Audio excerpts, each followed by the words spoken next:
Hi, my name is Steven van Niekerk. I'm from South Africa. I'm 53 years old. I have 10 years total farming experience, 7 of which was on a dairy farm. My duties include milking and feeding cows according to a fish grade system, feeding calves and hand rearing them.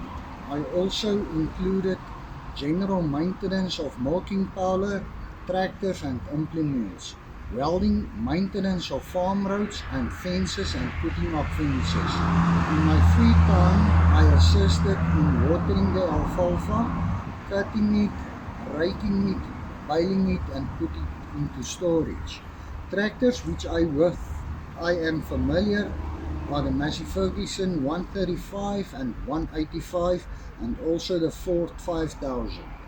Whatever the job requires of me, I'm willing to learn and do if I don't know how to do it. I believe working on a farm in America provides great opportunities for both me and my family.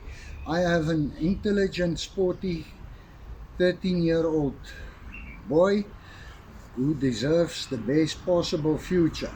And I believe this is how I can best provide for my family. I am excited to start this new chapter.